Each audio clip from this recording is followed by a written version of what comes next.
Assalamualaikum warahmatullahi wabarakatuh. Saya Nika Febi Dwisela. Kali ini saya membuat video tentang pembelajaran pemasangan infus. Pemasangan infus termasuk salah satu prosedur medis yang paling sering dilakukan sebagai tindakan terapeutik. Pemasangan infus dilakukan untuk memasukkan bahan-bahan larutan ke dalam tubuh secara kontinu atau sesaat untuk mendapatkan efek pengobatan secara cepat. Bahan yang dimasukkan dapat berupa darah, cairan, atau obat-obatan. Istilah khusus untuk infus darah adalah transfusi darah. Indikasi infus adalah penggantian cairan yang hilang akibat pendarahan, dehidrasi, karena panas, atau akibat suatu penyakit, kehilangan plasma, akibat luka bakar luas terbakar. Hal-hal yang perlu diperhatikan pada tindakan pasangan infus yaitu A. Sterilitas. Tindakan sterilitas dimasukkan supaya mikroba tidak menyebabkan infeksi lokal pada daerah tusukan dan supaya mikroba tidak masuk ke dalam pembuluh darah mengakibatkan bakteremia dan sepsis. B. Fiksasi.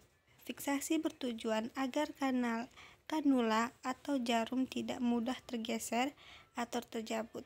Apabila kanula mudah bergerak, maka ujungnya akan menusuk dinding vena bagian dalam sehingga terjadi hematom atau trombosis. C. Pemilihan cairan infus. Jenis cairan infus yang dipilih sesuai dengan tujuan pemberian cairan. D. Kecepatan tetesan cairan. Untuk memasukkan cairan ke dalam tubuh, maka tekanan dari luar ditinggikan atau menempatkan posisi cairan lebih tinggi dari tubuh. E. Selang infus dipasang dengan benar, lurus, tidak melengkung, dan tidak terlipat ataupun terlepas sambungannya. F. Hindari sumbatan pada bevel jarum atau kateter intravena. G. Jangan memasang infus dekat persendian pada vena yang berkelok atau mengalami spasme. H. Lakukan evaluasi secara periodik terhadap jalur intravena yang sudah terpasang. Lalu prosedur pemasangan infus yang harus kita persiapkan untuk melaksanakannya. 1. Ada cairan yang diperlukan sesuai cairan dengan kebutuhan pasien. 2. Saluran infus. Infus set dilengkapi dengan saluran infus penjepit selang. Infus untuk mengatur kecepatan tetesan. Jenis infus set berdasarkan penggunaannya ada 3. Microdrip set. Yang kedua, macrodrip set. Yang ketiga, transfusion set. 3. Kateter intravena. 4. Disinfektan atau seperti kapas alkohol, larutan providen. Yang kelima, kasa steril, plaster, kasa pembalut. 6. Torniket. 7. Gunting. 8. Bengkok. 9. Tiang infus. 10. Perlak kecil. 11. Bidai jika diperlukan untuk pasien anak. 12. Sarung tangan steril yang tidak mengandung bedak. 13. Masker. Dan yang terakhir, tempat sampah medis. Lanjut persiapan pasien. 1. Perkenalkan diri dan lakukan validasi nama pasien. 2. Beritahu pada pasien mengenai tujuan dan prosedur tindakan. Minta informed consent dari pasien untuk keluarganya. 3. Pasien diminta berbaring dengan posisi senyaman mungkin. 4.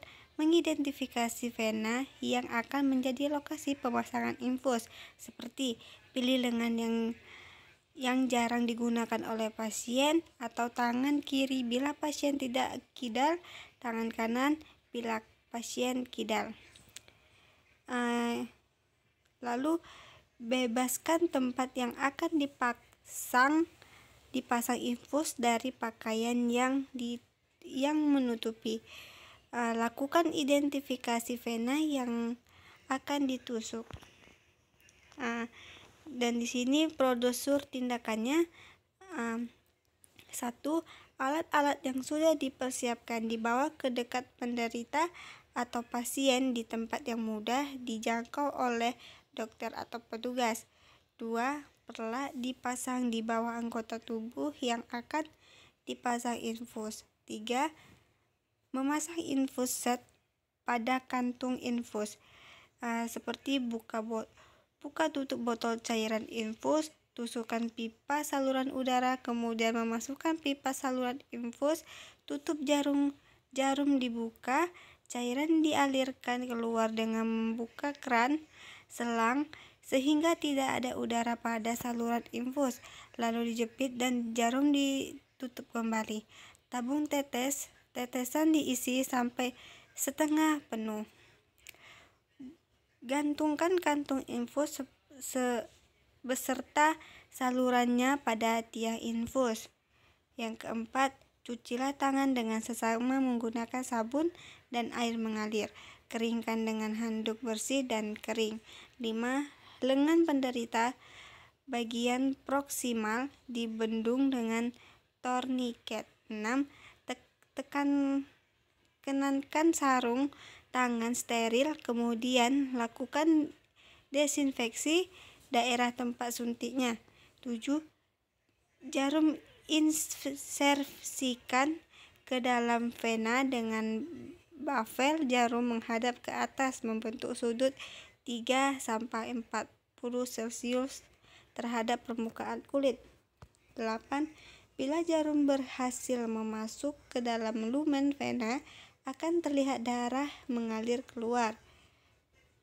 Lanjut yang ke-9. Turunkan kateter sejajar kulit. Tarik jarum tajam dengan kateter vena atau stylet kira-kira 1 cm ke arah luar untuk membebaskan ujung kateter vena dari jarum agar jarum tidak melukai dinding vena bagian dalam. Dorong kateter vena sejauh 0,5 sampai 1 cm untuk menstabilkannya. 10. Tarik stylet keluar sampai setengah panjang stylet. Lepaskan ujung jari yang memfikasi bagian proksimal vena.